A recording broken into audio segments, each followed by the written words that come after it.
Welcome back to the vendor table, Lauren. Hi, Michael. Well, that was great. You don't ever greet me like that. No, I don't. No. So that was very nice.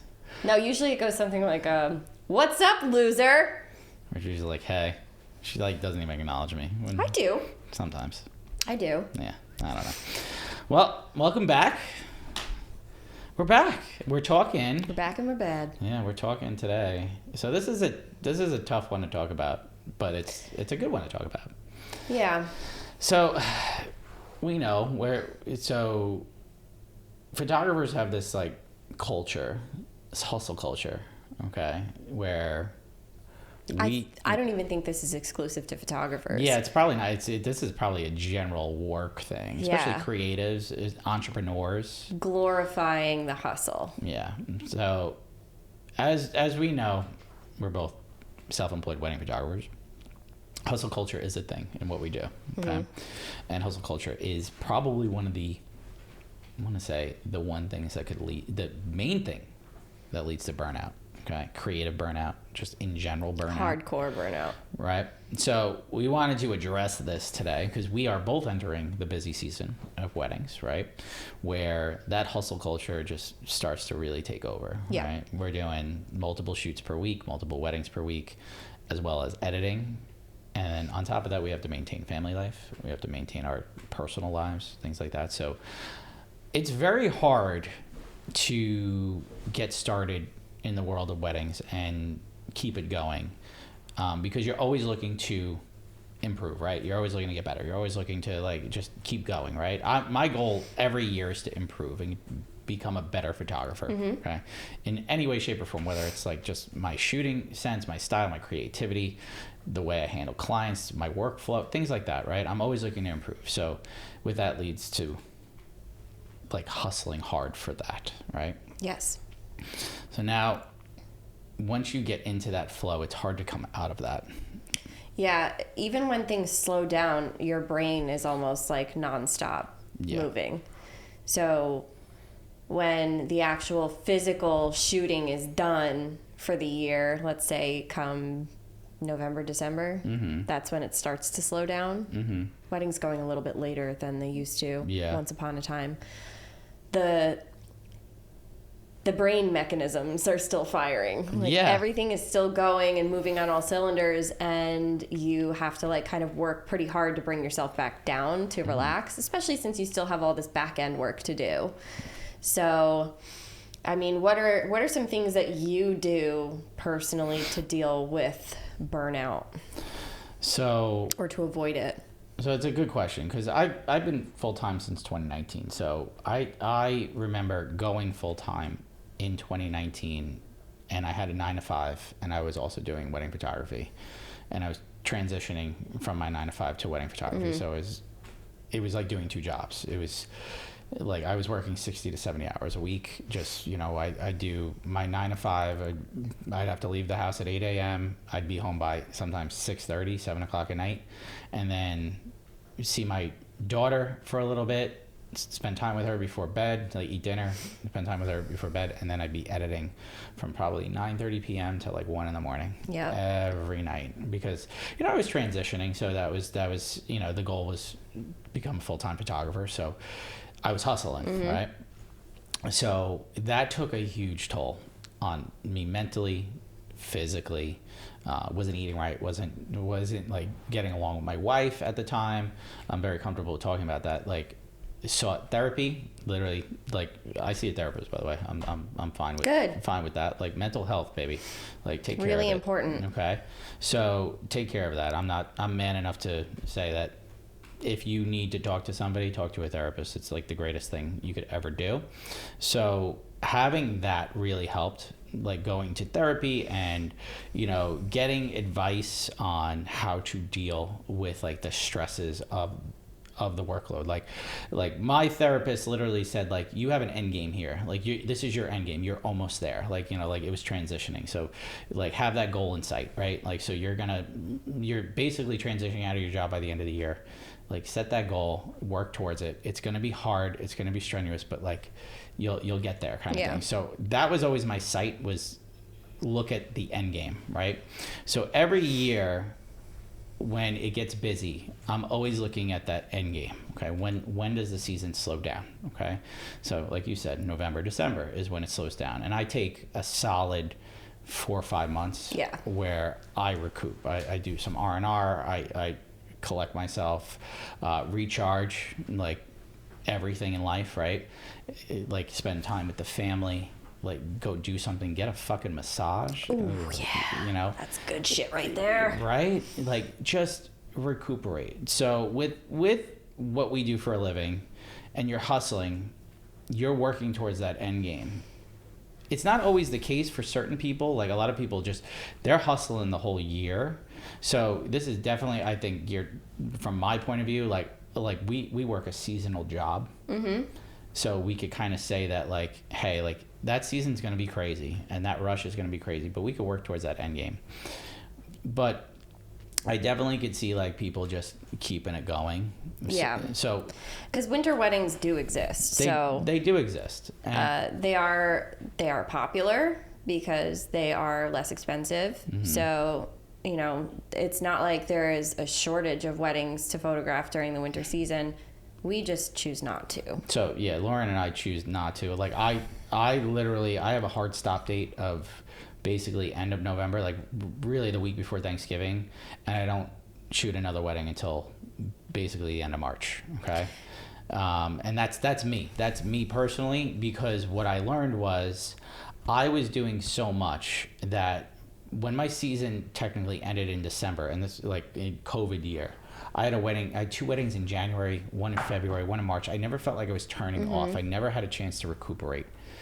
My advice to people, especially in this industry, is give yourselves a chance to recuperate. Okay, shut it off for a little bit. You know how teachers get like summer vacation, where they get like a week off, a spring break, things like that. It's a photographer's winter break. Exactly. So like, even if it's for excuse me, even if it's like, yeah, Mike and I take like 3 to 4 months off, even if it's just a month where you're not doing any weddings and you just take that time. I mean, this is this is pretty standard for a lot of photographers, especially our age, where now, you know, my bones feel like glass and my skin feels like paper. Like I'm not, things crack a lot when I stand up. So same. You know, it's very loud now. Yeah, back always hurts. My back always hurts. Everything hurts and we're dying. So everything hurts, we're dying. So like, you need to give your body time to breathe. You need to give your mind time to breathe. And I feel like that will enable you to be a better photographer overall in general throughout the year. Yeah. Because if you don't stop for a little bit, you're just going to burn yourself hardcore into the ground. And even if it's going well right now, mm-hmm. even if you're 24 and you're cruising through it and you're doing like 8 weddings a month or something crazy like that. I mean, I guess that's not that crazy, but it's still a lot. That's my September. It's a lot, you know? That's a lot for anyone. Mm-hmm. But if you're doing that like 8 months out of the year, like it's gonna hurt eventually. It's gonna catch up to you. And this is my advice more advice to people maybe looking to start this out and maybe go full time, right? Is set boundaries for yourself as a creative.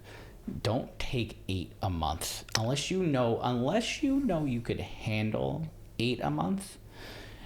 Like for me, for instance, the first year I took 8 in September, I literally thought I was gonna die.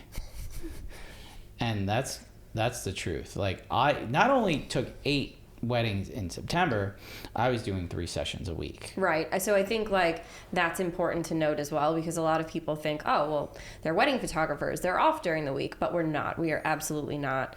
Mike does engagement sessions during the week. I don't know if you do families at all, like here and there. I think not really. Not in the busy season. Me, I'm also a lifestyle photographer, so I'm doing families, maternity, newborn, like all of that stuff. Eventually I'm probably going to niche down, but I enjoy it right now. So like I try not to do too much where I feel overwhelmed. So that's maybe why I do less weddings than maybe Mike does. Mike, you do like 35, 40. Yeah. I will take probably a maximum of 20 because I know that that's going to satisfy me. For you, yeah. It's a good number for me, and it doesn't make me feel overwhelmed or you know, distant from my family. Yeah.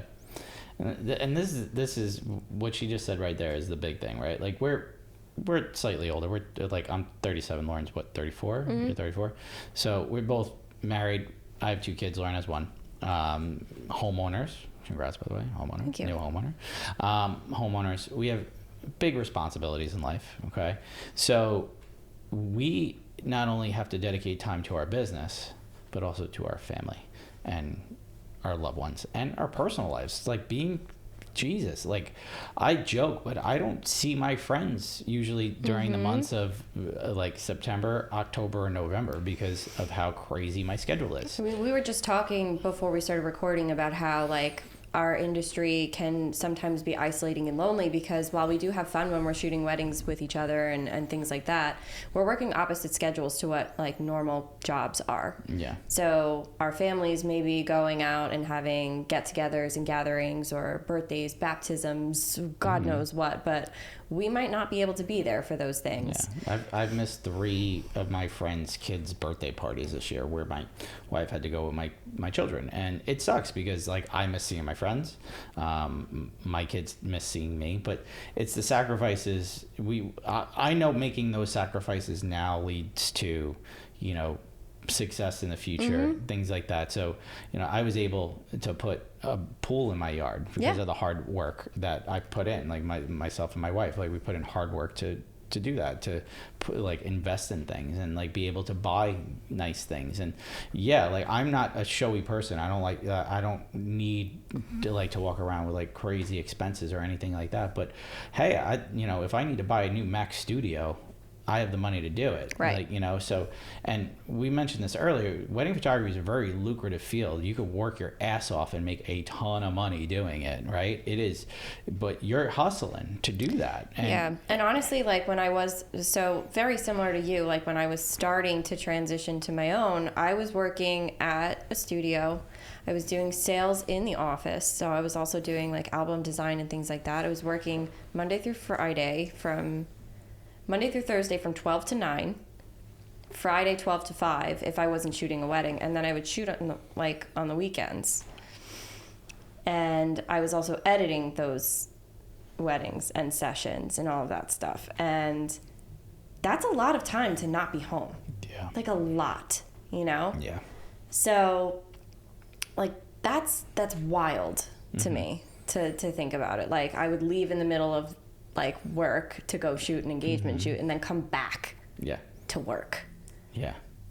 It's crazy when you think about how broken up your day is as a photographer. Like, so give you, like Lauren kind of broke down what she did, right? Like give you a breakdown of what I do. And I think this is a great way to combat that hustle culture and burnout, right? Is give yourself a schedule. Okay. And sometimes it doesn't always work, but like, I think the best thing I ever did was give myself a schedule. I think that organization and like compartmentalizing things gives you the freedom to move your brain in other areas too. Like, so yes, I think having a schedule, I mean, you've given me that advice before and it helped me tremendously because I just did everything sporadically and it felt like I was never not working. Yeah.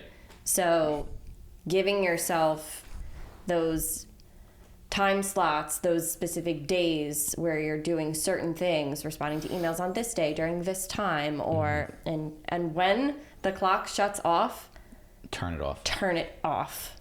That's the biggest advice we're going to give you today is if you're done at 3:00, turn it the fuck off. Okay? Turn off the work clock. And I'm guilty of this, by the way, okay? I'll still look at my phone sometimes, and I've literally said to my wife, and my wife has said to me, turn it off. Like, put it down.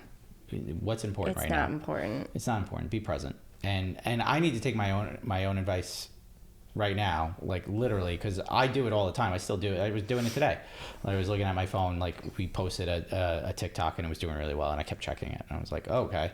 Like, I don't need to look at that every 5 minutes. I don't. It's not important. Be present with your family. Be present in your life. Because when, say you end your day at 3:00, from 3 to whatever time you set out to be your personal time, make it your personal time. Right. Be present. And don't feel like, oh, well, if I don't respond to this person, they're going to do X, Y, and Z. Most people are very understanding. They just, when they get like something in their head, they have to send it out right then and there. So like people are understanding of your time for the most part. And if they're not, you don't want that client anyway. Yeah. If I'm getting text messages from existing clients who are texting me at 11:30 at night, they probably know that I'm not going to respond to them until tomorrow. Yeah. Exactly. I tell my clients that too. I'm like, you could text me, like, and if I'm awake, I'll answer it. But I'll be honest with you, my brain shuts off to work at a certain point. And I'm like, all right. Or if somebody texts me and I'm out and I see it, I'm like, hey, shoot me an email and I'll get back to you as soon as I get back in the office. Easiest thing you could do to tell your client, right? Just say to them, hey, thanks. I'm going to get back to you as soon as I get back in the office. Okay. If it's after work hours or something like that, the easiest thing you could do. But definitely set a schedule for yourself, right? That is the number one advice I could give to combat that hustle culture burnout, right? So give you guys an idea. I start my day 9 a.m. Okay. I drop my kids off at school. I get in my office, or lately what I've been doing is I've been going on a walk and working out. So I really started my day at 10 a.m. Okay. You look good, by the way. Thank you. You're welcome. Thank you. It's the only compliment you're going to get today. I got to work hard for compliments around here. But I said a goal for myself this year was to just be more active. So that's what I wanted to do, was just spend more time for myself in terms of go for a walk the dog in the morning, work out. Move. Like we work a sedentary job when we're not shooting. We're like, you're sitting in an office chair all day editing images. So, but from 10:15 really is when I get in the office and I start work. I immediately start with emails. I set out the first hour to do emails. Whatever I finish in that first hour is email wise. Then the next 2 are editing. Okay, I spend editing if I have edits going on, right?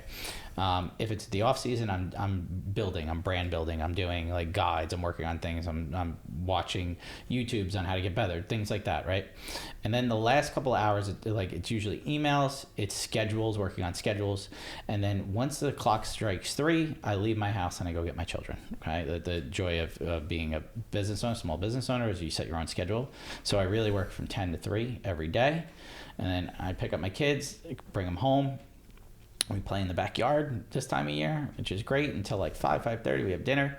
Now sessions are starting up, so usually my sessions I leave like 5:30, 6 o'clock. Like unless they're like out in Montauk or something like that, I have to leave earlier. But I'm able to go out to a shoot, come back, pop in the office, and like maybe upload the images.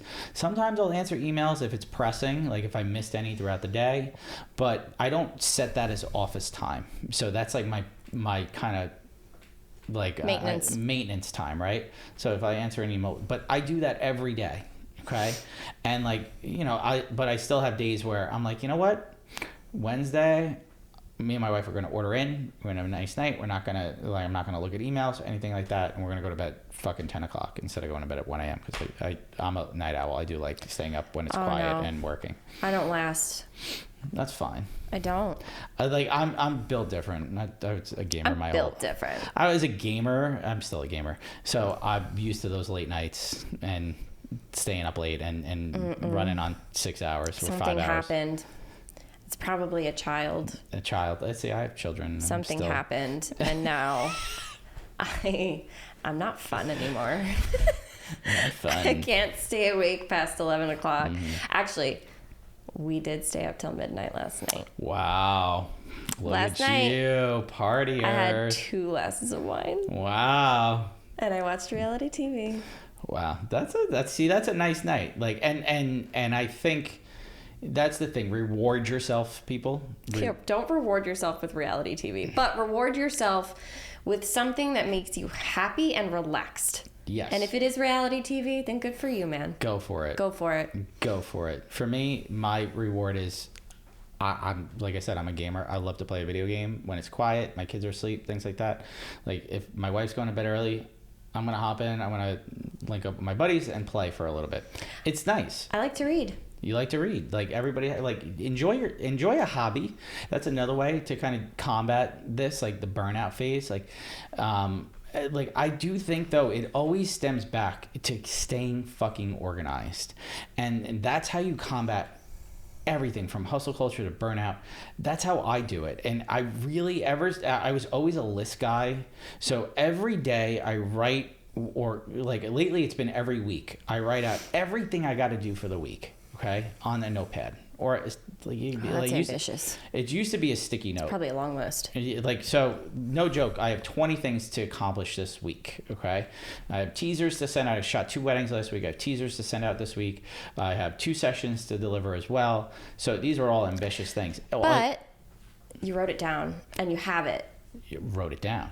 Check it off. And honestly, physically writing is better. I think so in this regard. We joke about digital lists versus, I always write my work task list down on a piece of paper because it's always in front of me. It was sticky notes. Now it's I have a book that I reference every day, and there's something about crossing it off. Well, they also say, like, the act of writing something down commits it a little bit more to your memory. Oh. So typing, you can type as much as you want, but we have now, this is something that was taught to me in school. Lauren O'Brien, Photo.com. When I was in college, they tried to discourage us from bringing our laptops to class because the notes that people were taking on their computers weren't as well remembered, or weren't like really hitting as hard as the physical notes that people were taking from writing. That makes sense. I think it's just that little extra piece of labor, maybe the muscle memory. I don't know what it is, but it's just something that I have always felt, writing things down or having a physical piece of paper. You hate this about me, but I need that piece of paper with me on the day of. I've talked about it before. It's the one thing that like makes me feel satisfied about completing a task. Yeah. That I can physically scribble it out and mark it as done. Yeah. So that's just a me thing. I agree with that. So every meeting I meet with clients, I do write things down. I write down little notes on the couple and things like that. And I feel like I remember that really well for some reason. And maybe that's because of what you just said. Like, you retain the memory. I have weird. Yeah. I was always a note taker in school. I was a terrible student, but I was a note taker, and I felt like I was always good at like the classes that let you use your notes. So I think that's a good way to do it. But like, I think circling back and kind of wrapping this up is the fact that, a lot of people, when you get into this industry, okay, maybe you're going full time, or maybe you're thinking about going full time, it's not always like people see the glamour of what we do. Like, so luxurious. We're so fun. Like, you see the we're BTS. So rich. You see the BTS and you see like all us having a great time and all that stuff. You don't see the stresses. You don't see all of that stuff. You don't see like how that is like weighing on our spouses, or that they don't get to have, even this past weekend, the day that I am shooting a wedding, my husband's whole family is getting together and enjoying Memorial Day weekend, and I'm missing out. And it doesn't feel great knowing that, but at the same time, we have an end game, and it's providing for our families, and we'll have another day. Exactly. You make time in different ways, like, and there's ways to do it for if you're single, like, give yourself the time, like to spend on yourself. I have one more, what I think is going to be a pretty important thing to add. Yeah. Is when you are younger and single, you probably feel like you can just do everything. You can take on everything. You can take every job. You can do whatever you want to do. You can do 80 weddings a year like I used to do. But eventually you're going to have a spouse, or you're going to have a child to provide for, and it's probably going to hit you like a ton of bricks when you get to that point. And eventually you're going to have to say no to things. And that's okay. Because eventually you're also going to raise your prices, and you won't have to do 80 a year. Exactly. And I say this to a lot of my up and coming second shooters, and I'm going to say this as well. You don't have to do 80 weddings a year, because I will say this from experience, and Lauren can say this from experience. you will burn out much quicker in this industry if you are doing that. You will, if your goal is to do this long term, and you're shooting that many a year, and you're doing it year over year, it's going to hurt you in the long run. Yes, you're going to make great money, okay? And yes, you're going to save away, okay? But it might lead to that burnout much faster than it would if you paced yourself properly. And prioritized your mental health and physical health. Always prioritize yourself. I think that's the number one thing that you could do in any job, any business, anything. But if you're not prioritizing yourself, if you're coming home and you are starting to hate what you're doing, you have to take a step back and reevaluate what you're doing to yourself. Exactly. So guys, I'll be honest with you here. Since I've been a wedding photographer full-time since 2019, I've never come home and hate my job. Not one fucking day. I love what I do, okay? And there are days where I'm burnt, okay, to a crisp, and I just need to literally lay down, okay? But I love what I do. And if you're not loving what you do, okay, you're either doing it too much, okay? You're literally to the point where you're creatively burnt out. Take a step back for a second. It's not that important to hustle your ass off for the almighty dollar. Because at the end of the day, what's going to happen is you're just going to lose everything around you. Mm-hmm. And don't do that. Don't be that person. We've seen it. We don't want it to happen to you. It almost happened to me. So. And it almost happened to me, I'll be honest too. Yeah. So we're going to wrap on that one. This was a philosophical episode. It was. It was. We're like lending our experience. We were talking about mental health and like, wow. Look at us go. We're such a great, we're so zen. Yeah. Oh my God. Well, there we are. Mental health gurus, Mike and Lauren. Oh, fuck. We support your brain. Thumbs up, people. Lauren, where can they find you? They can find me at Lauren O'Brien Photo on Instagram and LaurenO'BrienPhoto.com. Where can they find you, Michael? At Michael Casara Photo on Instagram, TikTok, as well as my website. And where can they find us? Where they go? Man. At the Vendor Table Pod on Insta, on TikTok, everywhere. We're everywhere. Everywhere. YouTube. You name it. We should get merch. Maybe one day. I've had requests for merch. Yeah. Yeah. Okay. Don't be a garbage person. Don't be a garbage person. Also, fuck table photos. Yeah, that'd be great. I fucking love that. All right, guys. Well, we'll see you next time. See you next time. Bye. Okay, bye. Okay, bye.